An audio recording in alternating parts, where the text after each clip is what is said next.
আজকে আমি যে মুভিটি এক্সপ্লেন করতে যাচ্ছি সেটা এমন এক রেস্কিউ মিশন নিয়ে বানানো যা দেখার পর তোমাদের মাথা পুরোপুরি ঘুরতে শুরু করবে আর সেই সাথে ভাবতে থাকবে এমন মিশন কি আদৌ সফল করা সম্ভব। আর এই অসাধারণ চাইনিজ মুভির নাম অপারেশন রেড সি। এখানে একজন চাইনিজ নাগরিককে এক গৃহযুদ্ধ কবলিত দেশ থেকে উদ্ধার করতে চীন মেরিন নেভি সৈনিকরা ভয়ানক এক টাফ রেস্কিউ মিশন চালায়, যেখানে পদে পদে তাদেরকে সম্মুখীন হতে হয় মৃত্যু। যারা প্রচন্ড লেভেলের অ্যাকশন আর যুদ্ধের মুভি দেখতে পছন্দ করো তাদের জন্য আজকের সিনেমাটা হবে এক মাস্টারপিস সিনেমা। এখানে এত লংস অফ ফাইটিং রয়েছে যা দেখার পর তুমি পুরোই অবাক হয়ে যাবে। তাই মন দিয়ে পুরো ভিডিওটি দেখতে থাকো আর উপভোগ করতে থাকো এই অসাধারণ মুভিটি। মুভির শুরুতে আমরা একটি চাইনিজ কার্গো জাহাজকে দেখতে পাই যারা কিছু কন্টেনার ভর্তি মালামাল অন্য দেশে নিয়ে যাচ্ছিল, কিন্তু সমুদ্রের মাঝখানে সেই জাহাজকে সোমালিয়ান কিছু জলদস্যুরা হাইজ্যাক করার চেষ্টা করছিল। এটা দেখতে পেয়ে চীনা নাবিকরা নেভি সিলের সাথে কন্ট্যাক্ট করে এবং তাদের পরিস্থিতি সম্পর্কে তাদেরকে জানায়। এই খবর পেয়ে পুরো নেভি সিলের টিম এই কার্গো জাহাজকে ঘিরে ফেলে। তাদের এই নেভি সিল টিমের নাম হচ্ছে জুয়ালাং ইউনিট 1। প্রতিটি ইউনিট তাদের বিভিন্ন জায়গা থেকে এই কার্গো জাহাজটিকে ঘিরে ফেলেছিল আর এই কার্গো জাহাজটি ক্রমশই সোমালিয়ার দিকে এগিয়ে যাচ্ছে। আসলে সোমালিয়ান কিছু জলদস্যুরা কার্গো শিফটের ফুয়েল ব্যাচের জ্যাম করে দিয়েছিল, তাই কার্গো জাহাজটিকে কোনোভাবেই থামানো যাচ্ছে না।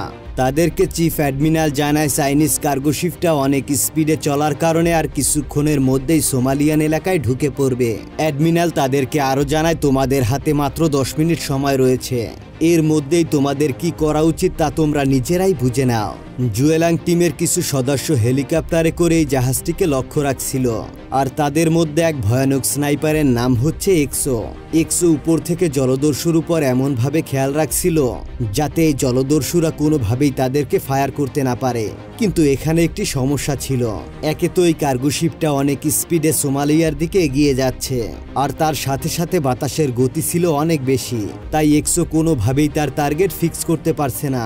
এই দেখে ক্যাপ্টেন জানায় তারা সব দিক থেকে জলদস্যুর উপরে একসাথে ফায়ার করবে, তা না হলে আমাদের এই জাহাজের নাবিকদের কোনোভাবেই বাঁচানো সম্ভব না। তাই ক্যাপ্টেন ইয়ং সবাইকে প্রস্তুত হতে বলে তাদেরকে অ্যাটাক করার জন্য। জাহাজের গতি ছিল প্রায় 42 কিলোমিটারের মতো। তার সাথে বাতাসের দিক বুঝে এক্সো সোমালিয়ান জলদস্যুর উপর এক অসম্ভব শট নিয়ে বসে আর এই শটটা এতটাই নিখুঁত ছিল যে গ্লাস ফুটো করে সোজা জলদস্যুর মাথায় এপার ওপার করে দেয়। এটা দেখতে পেয়ে অন্য দিক থেকে সকল ইউনিট একসাথে ফায়ার করলে সেই জলদস্যুরা সেখানেই সবাই মারা যায় আর এই যাত্রায় নেভি সিল টিম নাবিকদের বাঁচিয়ে নেয়। কিন্তু এখনো অবধি এই বিপদ কাটেনি, কারণ কার্গো শিপের ইঞ্জিন রুমে এখনো কিছু জলদস্যুরা অবস্থান করছিল। এইখানে থাকা একজন জলদস্যুর নাম হচ্ছে সুয়াং তাদের গানফায়ার ডিফেন্স করে কয়েকজন জলদস্যুকে মেরে ফেলে, কিন্তু এতে করে কোনোই লাভ হয় না, কারণ ফুয়েল ব্যাসে জ্যাম হবার কারণে শিপটা দ্রুত সোমালিয়ার দিকে এগিয়ে যাচ্ছে। তাই সুয়াং প্ল্যান করে এই কার্গো শিপটির হাইড্রোলিক ব্লাস্ট করে দেয়। এতে করে কার্গো শিপের প্রোপেলার থেমে গিয়ে জাহাজটি একসময় থেমে যায়। কিন্তু হঠাৎ করেই দেখা যায় জাহাজের একদিক থেকে এক সোমালিয়ান জলদস্যু একটি মিনিবোট নিয়ে পালাচ্ছে। এদিকে এক্সো ক্যাপ্টেনকে জানায় তাকে কোনোভাবেই পালাতে দেওয়া যাবে না, কারণ তারা আমাদের সবথেকে বড় শত্রু। ক্যাপ্টেন তার এই কথায় সম্মতি জানালে এক্সো বেরিয়ে পড়ে তাকে হেডশট দেওয়ার জন্য, কিন্তু সেই সময় অনেকটা দেরি হয়ে গিয়েছিল। দেখা যায় জলদস্যুরা প্রায় সোমালিয়ান এরিয়ায় ঢুকে পড়েছে আর তাকে বাঁচানোর জন্য আরও 3টি বোট তাদের দিকে এগিয়ে আসছে। কিন্তু এক্সো কোনোভাবে থেমে যায় না। সে একজন দক্ষ স্নাইপার হওয়ার কারণে 100 ফিট দূর থেকে নিখুঁত একটা শট নিয়ে নেয় আর এই নিখুঁত শটের কারণে সেই জলদস্যুকে মেরে ফেলে। কিন্তু হঠাৎ করে সেই সোমালিয়ান জলদস্যুর ফায়ার করা গুলিতে এক্সো অনেক বেশি ঘায়েল হয়ে যায়।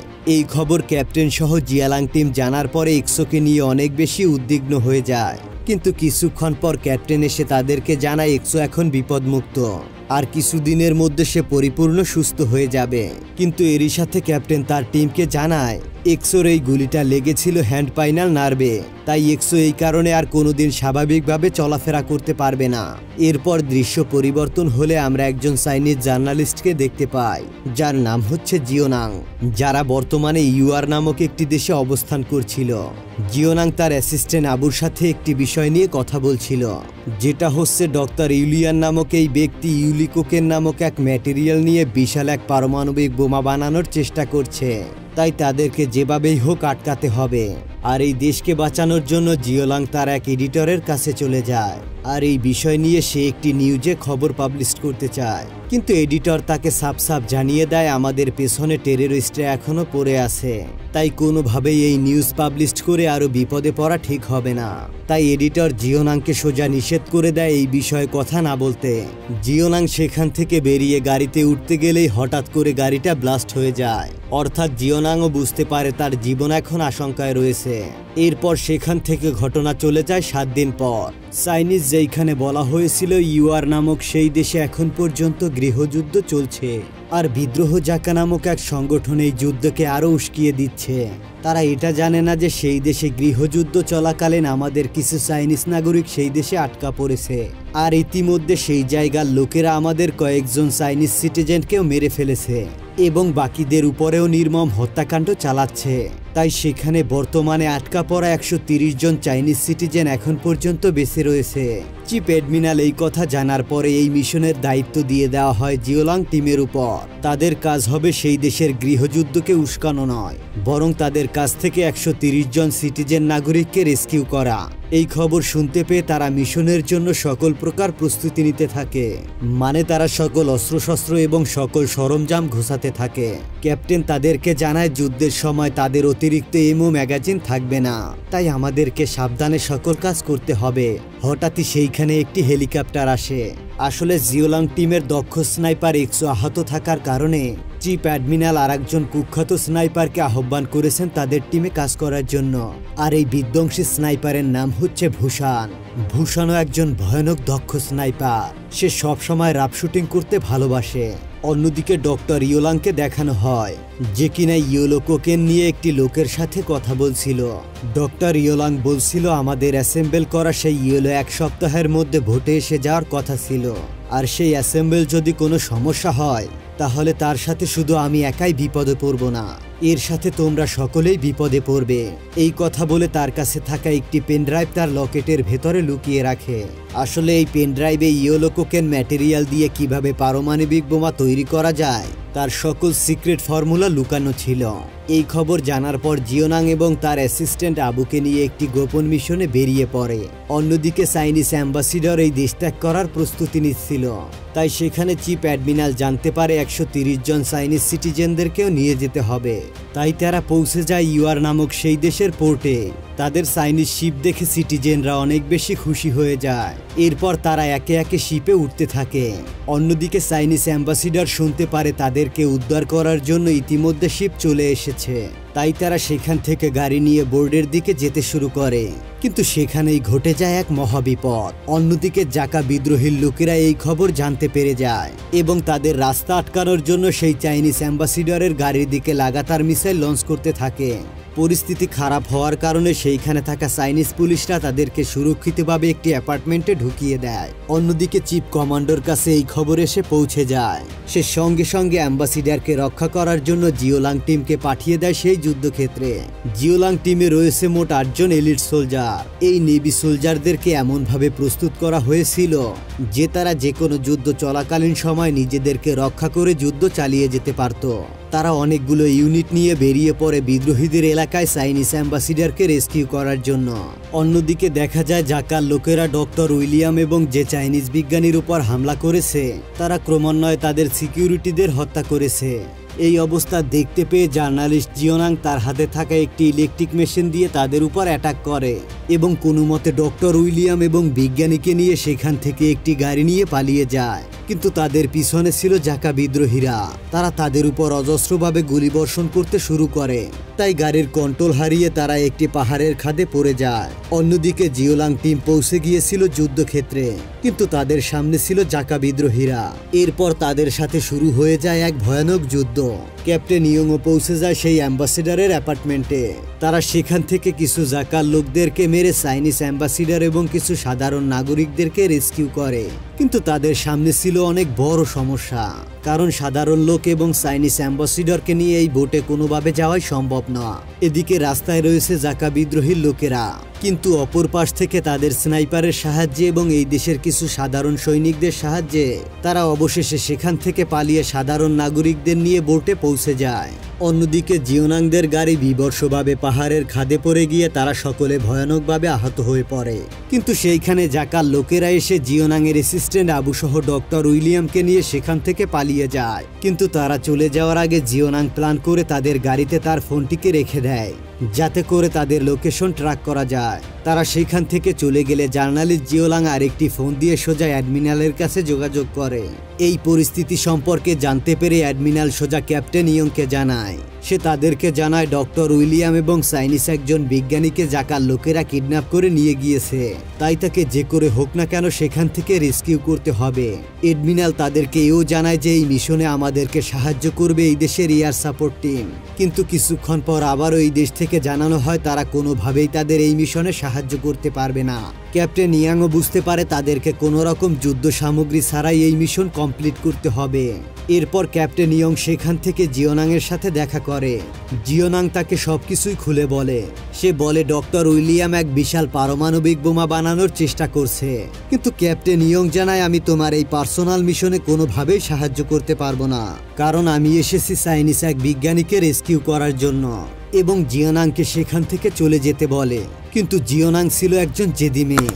সে ক্যাপ্টেন ইয়াংকে বলে আমাকে আপনার সাথে যেতে দিন, কেননা যে করেই হোক ডক্টর উইলিয়ামকে আমাদেরকে আটকাতে হবেই। তাই ক্যাপ্টেন ইয়াং আর কোনো উপায় না পেয়ে তাকে তার সাথে নিতে বাধ্য হয়। অন্যদিকে দেখা যায় ইউয়ার নামক সেই দেশের প্রেসিডেন্ট চাইনিজ জাহাজের দিকে যাচ্ছে। তখন সেখানে থাকা জাকার এক পার্সোনাল স্পাই এই দৃশ্য দেখে ফেলে আর জাকার টিমের লিডার সাইদকে জানিয়ে দেয়। এসব দেখতে পেয়ে সাইদ চিফ অ্যাডমিরালের কাছে একটি ভিডিও ফুটেজ পাঠায়, যেখানে তারা আবেদন করছিল ইউয়ার নামক সেই দেশের প্রেসিডেন্টকে তাদের হাতে তুলে দিতে, আর তারা যদি এই কাজ না করে তাহলে তাদের দেশের বিজ্ঞানীকে তারা মেরে ফেলবে।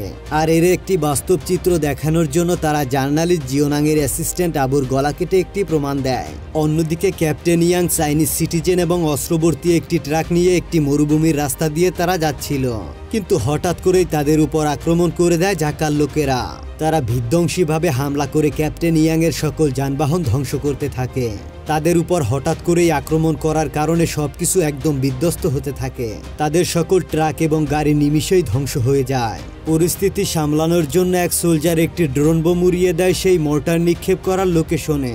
সেইখানে গিয়ে সেই ড্রোন বোমটি ব্লাস্ট হলে কিছুক্ষণের জন্য তাদের উপর মোর্টার অ্যাটাক বন্ধ হয়। এতে করে জিওলাং টিম তাদের শার্ট শুটিং এর মাধ্যমে কিছুক্ষণের জন্য জাকার লোকদেরকে আটকে ফেলে। কিন্তু হঠাৎ করেই তাদের উপর আক্রমণ হয় জাকার টিমের এক ভয়ঙ্কর স্নাইপারে। এই জাকার স্নাইপার ছিল মাত্র 16 বছর বয়সী একজন বিধ্বংসী ভয়ানক স্নাইপার।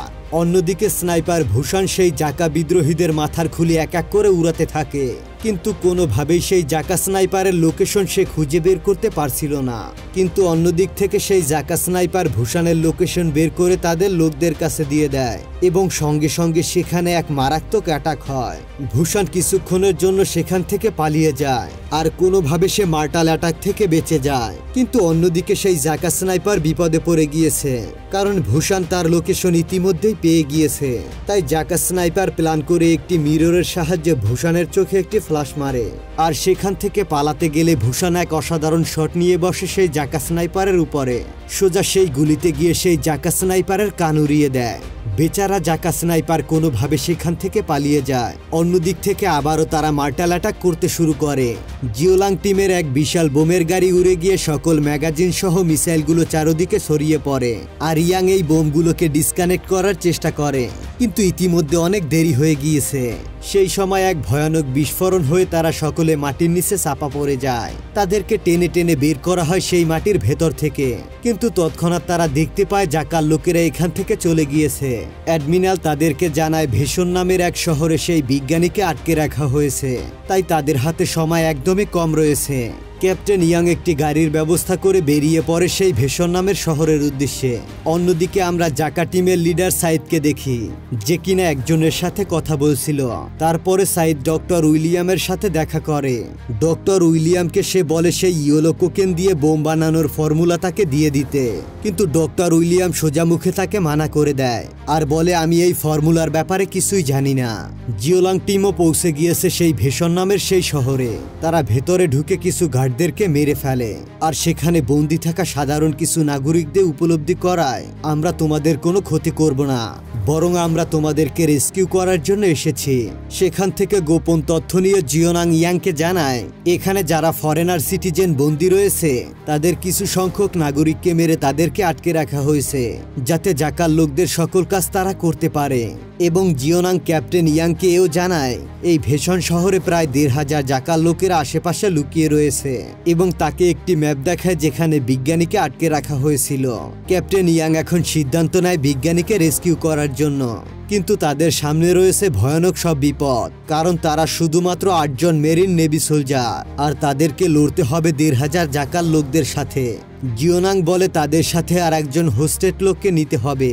ক্যাপ্টেন এবার বুঝতে পারে জিওনাং আসলে কার কথা বলছে।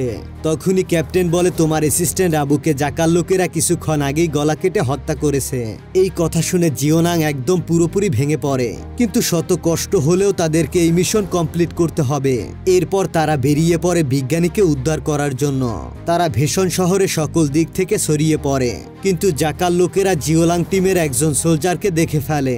এই কথা সাইদকে জানালে সাইদ বলে তাদেরকে মেরে ফেলতে, আর এরই মধ্যে সাইদও জেনে গিয়েছিল যে পোর্টে তাদের শিপ রাখা হয়েছে, তাই তাদের শিপের উপর মিসাইল অ্যাটাক করার জন্য সে আদেশ দেয়।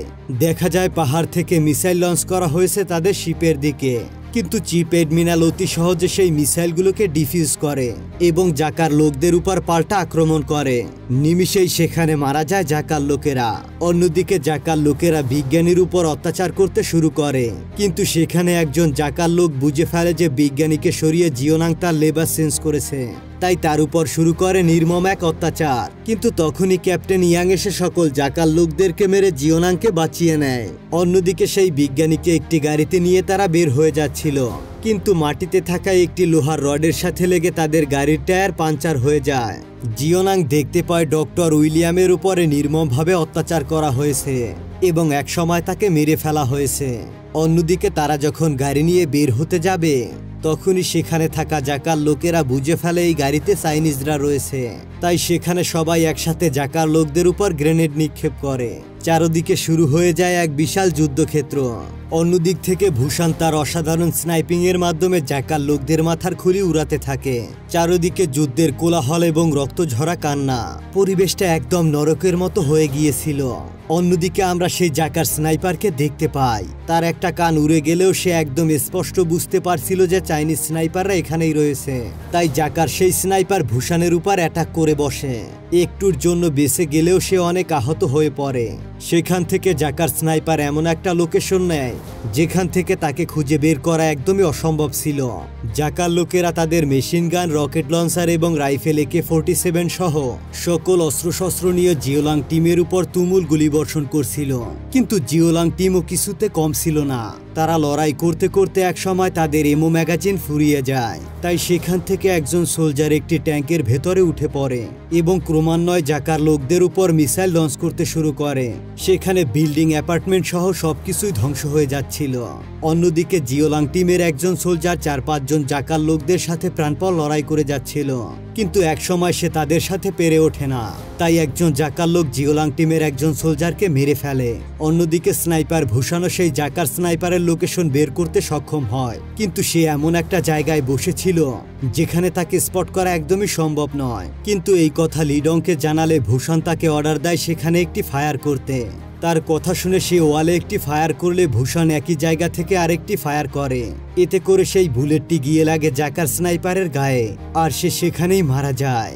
নেভির বেস থেকে লোকেশন না পাওয়ার কারণে একটি রকেট ড্রোন লঞ্চ করে দেয় তাদের লোকেশন বের করার জন্য। দেখা যায় যুদ্ধের সময় একজন সোলজার গ্রেনেড ছুড়তে গিয়ে তার একটি হাত উড়ে যায়, অন্যজনের গলায় গুলি লেগে অজস্র রক্ত ঝরার কারণে সেও মারা যায়। যুদ্ধ এমন একটি জায়গায় পৌঁছে গিয়েছিল যে ট্যাঙ্ক বহর নিয়ে তারা সকলে মরুভূমিতে চলে যায়, আর এখনই ফাইট হবে ট্যাঙ্ক ভার্সেস ট্যাঙ্কের। জিওলাং টিমের এখানে ছিল একটি ট্যাঙ্ক এবং জাকার লোকদের ছিল অনেকগুলো ট্যাঙ্ক। জাকার লোকদের অনেকগুলো ট্যাঙ্ক থাকলেও জিওলাং টিম ছিল একদমই ট্রেনিং ফুল। তারা জাকার লোকদের একটি ট্যাঙ্কে উড়িয়ে দেয়, কিন্তু পাশে থেকে আবারও জাকার লোকদের ফায়ার আসলে তারা অনেক বেশি আহত হয়ে পড়ে। তখনই সেখানে পৌঁছে যায় সেই রকেট ড্রোনটি এবং সেই জাকার লোকদের ট্যাঙ্কে মিসাইল লঞ্চ করে একদমই উড়িয়ে দেয়। অবশেষে তারা সকল জাকার বিদ্রোহীকে মেরে ফেলতে সক্ষম হয়, কিন্তু তারা একদমই ভেঙে পড়েছিল কারণ তাদের 8 জন নেভি সোলজারের ভেতরে 3 জনই মারা গিয়েছিল এবং জিওনাংও অনেক বেশি আহত হয়ে গিয়েছিল। তাই ক্যাপ্টেন ইয়াংয়ের মনে পড়ে জিয়ানাংয়ের সেই কথাগুলো। ক্যাপ্টেন এবার বুঝতে পারে এই দেশের মানুষের শান্তি রক্ষার জন্য যে করেই হোক সাইদকে আটক করতে হবে।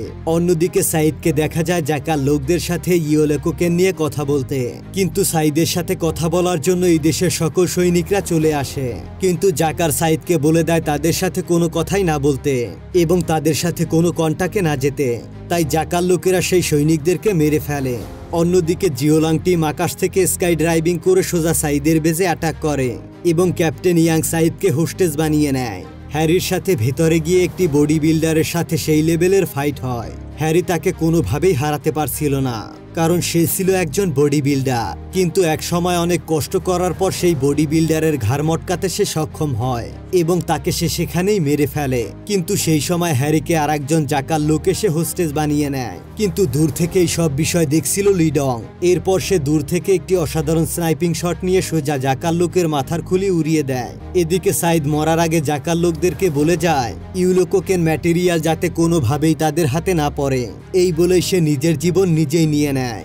সাইদকে মরে যেতে দেখে জাকার লোকেরা ক্যাপ্টেন ইয়াংয়ের দিকে তুমুলভাবে অ্যাটাক করতে শুরু করে, আর উপর থেকে একটি হেলিকপ্টার তার দিকে ক্রমশই মেশিন গান চালাচ্ছিল। দূর থেকে হ্যারি একটি অটোমেটিক মিসাইল লঞ্চার দিয়ে সেই হেলিকপ্টারকে ধ্বংস করে ফেলে, আর সেখান থেকে সেই নেভি সোলজাররা প্লেনে উঠে পালিয়ে যায়। মুভির শেষে আমরা দেখতে পাই জিওলাং টিমের 8 জন সোলজারের ভিতর 3 জনই সোলজার মারা গিয়েছে, আর তাদের জন্য এক শোকসভা পালন করা হচ্ছে। অবশেষে তারা সকল চেষ্টার পরে সেই চাইনিজ সোলজারকে রেস্কিউ করতে সক্ষম হয়েছিল। আর এই মুভিটি এখানেই শেষ হয়ে যায়। তো বন্ধুরা, তোমাদের কাছে এই অসাধারণ গল্পটি কেমন লেগেছে তা অবশ্যই কমেন্ট করে জানাও। তোমরা যদি এই চ্যানেলটিকে এখনো সাবস্ক্রাইব করে না থাকো এখনই সাবস্ক্রাইব করে দাও। দেখা হবে পরবর্তী ভিডিও নিয়ে। ততক্ষণ পর্যন্ত সুস্থ থেকো, ভালো থেকো, আল্লাহ হাফেজ।